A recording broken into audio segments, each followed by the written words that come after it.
எந்தமிழ் சொந்தங்களுக்கு நெற்றமிழ் நல்வணக்கம். பேத்தாளி பொது நூலகத்தினுடைய நூலரங்கம் பகுதியிலே மீண்டும் உங்களை சந்திப்பதில் மிக்க மகிழ்ச்சி. இன்று நாம் பார்க்க இருப்பது ஆயிஷா இரா நடராஜன் அவர்கள் எழுதிய வன்முறையில்லா வகுப்பறை என்கின்ற புத்தகத்தை பற்றி தான் பார்க்க இருக்கிறோம். ஏலவே அவருடைய ஆயிஷா என்கிற அவருடைய இலக்கிய படிப்பை பற்றி பார்த்திருப்போம்.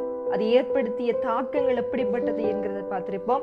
அதே போல் போர்த்துகீசிய மொழியில் எழுதின பாவ்லோ பிரைலர் அவர்கள் எழுதிய புத்தகத்தினுடைய தமிழாக்கமான விடுதலைக்கான கல்வி முறை என்பது பற்றி அவர் ஆயிஷா நடராஜன் அவருடைய தமிழ் மொழிபெயர்ப்பு அதை பற்றி நாம் பார்த்திருக்கிறோம். அடுத்ததாக ஆயிஷா நடராஜன் அவர்களே எழுதிய ஒரு மிக முக்கியமான கட்டுரை தொகுப்பாக இருக்கிறதான வன்முறையில்லா வகுப்பறை என்கின்ற புத்தகத்தை பற்றி பார்க்க இருக்கிறோம். ஆயிஷா நடராஜன் அவர்கள் இந்த கல்வியியலின் மீதும் குறிப்பாக குழந்தைகளினுடைய நிலையில் இருந்து கொண்டு இந்த கல்வியியலை பார்க்கிற அந்த நோக்கு நிலை என்பது ரொம்ப வித்தியாசமானது, ரொம்ப வேண்டப்படத்தக்கதாக இருக்கும். அதன் அடிப்படையில் தான் இந்த புத்தகமும் வன்முறை இல்லாத வகுப்பறை என்கிறது மூலமாக வகுப்பறை எப்படி இருக்க வேண்டும், ஆசிரியர்கள் எப்படி இருக்க வேண்டும், எப்படி இருக்கக்கூடாது, எப்படி மாணவர்களை கையாளலாம், வகுப்பறை என்கிற பொழுது அது வன்முறை இல்லாத வகுப்பறையாக ஒரு ஜனநாயகமான வகுப்பறையாக இருக்க வேண்டும் என்பது, வெறுமனை வகுப்பறை என்பது ஒரு கற்பித்தலுக்கான களம் இல்லை, அது தாண்டி மாணவர்களுடைய நடத்தையோடு இயைபாக்கம் செய்வது என்கின்ற அடிப்படையிலே நிறைய காத்திரமான கருத்துக்களை இந்த நூலினுள்ளாக நாம காணலாம். என்னுடைய அட்டப்படத்தை பார்த்தால் உங்களுக்கு விளங்கும். ஒரு ஒரு புத்தகப்பையே ஒரு ஒரு ஒரு அச்சுறுத்தலாக இருக்கிற புத்தகப்பைக்குள் ஒரு சின்ன பூச்சி ஒளிந்திருது பார்க்கிறது போல இருக்கு. அந்த அட்டைப்படமே சொல்லும் அவர் எதை கூற வருகிறார் என்று சொல். குறிப்பாக இது தமிழ்நாட்டினுடைய சூழலை மையப்படுத்தி நிறைய யதார்த்தமான கருத்துக்களை இடுகோளாக காட்டி கதைத்திருப்பார். இருந்த போதிலும் கூட நம்மளுடைய நாட்டினுடைய சில கல்வியியல் சார்ந்த வகுப்பறை சார்ந்த விடயங்களும் அந்த நூலினுள்ளே நாம் காணக்கூடியதாக இருக்குது. இந்த 25 தலைப்புகள் இதிலே உண்டு.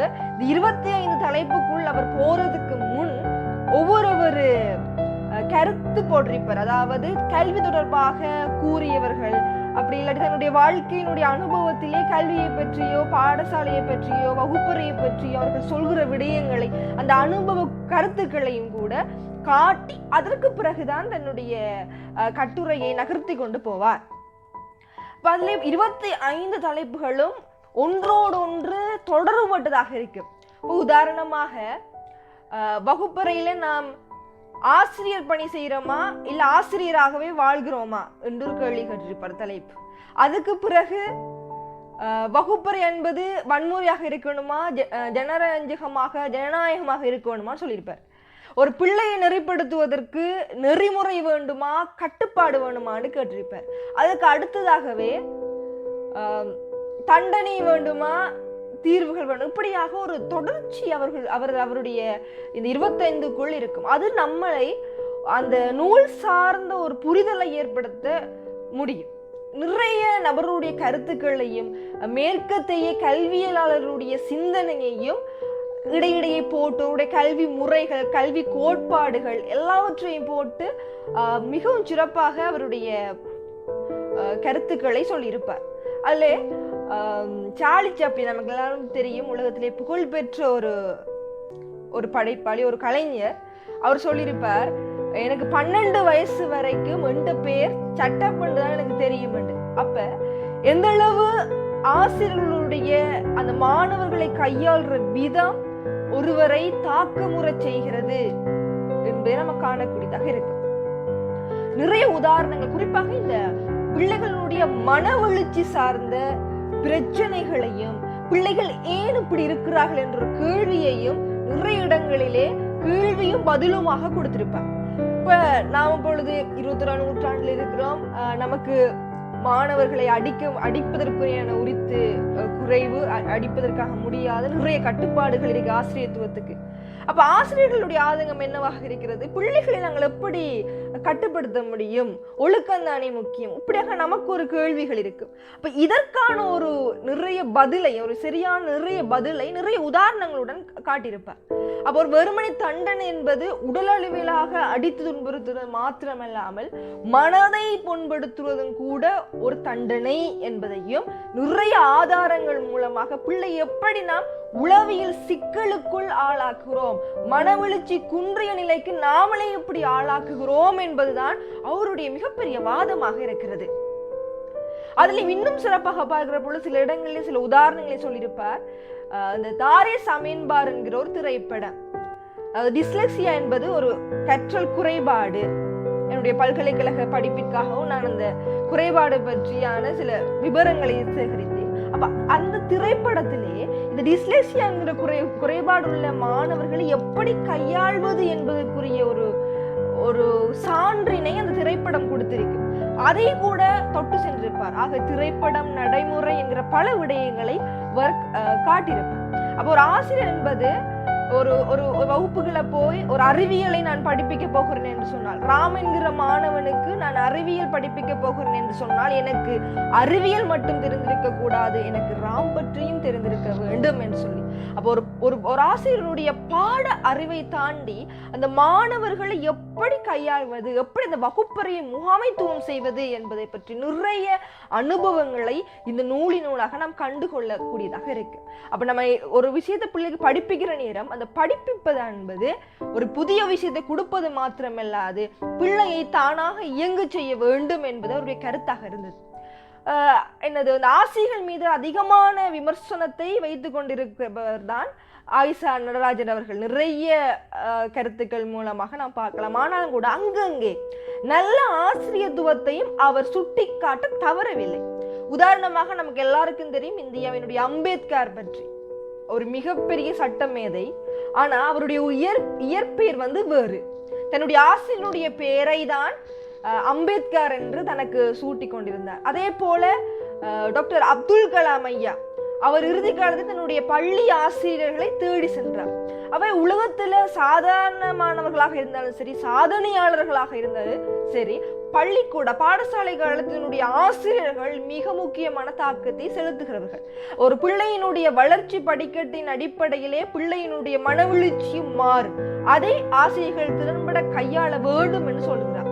அவர் வெறுமனே ஆசிரியத்துவத்தை மட்டும் கூறுகிறார் என்று சொன்னால் இல்லை, அவர் இந்த குடும்ப சூழலை பற்றியும் கூறுகிறார். பாடசாலையில் இருக்கின்ற பெற்றோர்கள் தான் ஆசிரியர்கள், குடும்பத்தில் இருக்கிற ஆசிரியர்கள் தான் பெற்றோர்கள் என்ற ஒரு அழகான கருத்தை முன்வைத்திருப்பார். இது உண்மைதான். இலங்கையில கூட இலங்கையினுடைய சுற்று நிருபம் ஒன்றிலே ஆசிரியர்களுடைய ஒழுக்க கோவை சம்பந்தமாக வருகிற பொழுது ஆசிரியர்கள் இடம்சார் பெற்றோர்கள் என்று சொல்லி இலங்கையினுடைய கல்வி சொல்லுகிறது. அவை ஆசிரியர்கள் ஒரு பெற்றோராக எப்படி அந்த பிள்ளையை பார்க்க வேண்டும் என்பதை சொல்லியிருப்பார். சில இடங்களில் சில உதாரணங்களை காட்டியிருப்பார். ஒரு பிள்ளை சில நேரத்தில் நெறிதவறி போவதற்கு நம்மளுடைய நடப்புகளும் காரணம் என்று காட்டியிருப்பார். உதாரணமாக ஒரு சிறு பிள்ளை எப்பொழுதுமே ஒரு நாய், ரோட்ல காண்கிற நாயை கல்லெடுத்து எறிந்து கொண்டிருக்கிறது என்று சொன்னால், இப்படி செய்யக்கூடாது, சரியான மோசம், இப்படி செஞ்சேன்னு நான் அதிபர்கிட்ட சொல்லி கொடுத்துருவேன் என்று சொல்லி ஒரு பிள்ளையை மிரட்டுவது ஒரு பாங்கு. ஆனால் நம்முடைய வீட்டில் இருக்கிற மூத்தோர்கள் என்ன செய்வார்கள் என்று சொன்னால், நாங்க சின்ன வயசா இருக்கக்குள்ள இப்படி செஞ்சோம், அதுங்களுக்கு இப்படி நடந்தது என்ற ஒரு கதையோட அதை முடித்திருப்பார். ஆகவே இந்த ஒரே சம்பவம், ஆனால் அதை கையாண்ட விதம் வேறாக இருக்கிறது. அவை நாங்களும் ஒரு கண்டிப்பு என்பதை தாண்டி அதை ஒரு முறையாக பிள்ளைக்கு காட்ட வேண்டும், அந்த சூழ்நிலையை நாம் உருவாக்க வேண்டும் என்பது இவருடைய கருத்தாக இருக்கிறது. ஆகவே குறிப்பாக இந்த ஆசிரியர் தொழிலில் இருப்பவர்கள், ஆசிரியராக போக இருப்பவர்கள், சமூக நலன் விரும்பிகள், குழந்தை உளவியலாளர்கள், குழந்தை நலம் பேணுகிறவர்கள், பல்கலைக்கழக மாணவர்கள் என அனைவருமே இந்த புத்தகத்தை, குறிப்பாக கல்வித்துறை சார்ந்தவர்கள் வாசிக்க கூடிய புத்தகம் என்று சொல்வதை விட வாசிக்க வேண்டும். ஏனென்று சொன்னால் கல்விதான் இந்த உலகத்தை மாற்றுகிற சக்தி என்கின்ற நெல்சன் மண்டேலாவினுடைய கருத்துப்படி எழுத்தே தெய்வம், இந்த எழுதுகோளும் தெய்வம் என்ற பாரதியின் கூற்றுக்கிணங்க பயிற்சி பல கல்வி தந்த இந்த பாறை உயர்த்திட என்ற நம்முடைய பாரதியினுடைய கூற்றுக்கிணங்க கல்வி மிக முக்கியமானது.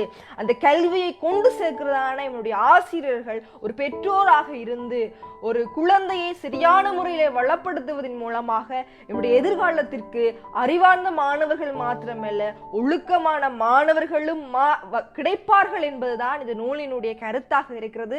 ஆகவே வன்முறையில்லா வகுப்பறையை நாமும் உருவாக்குவோம் என்பதுதான் இந்த நூலினுடைய அடித்தளமாக இருக்கிறது. ஆகவே அனைவரும் வாங்கி வாசிக்கக்கூடிய புத்தகமாக இருக்கிறது.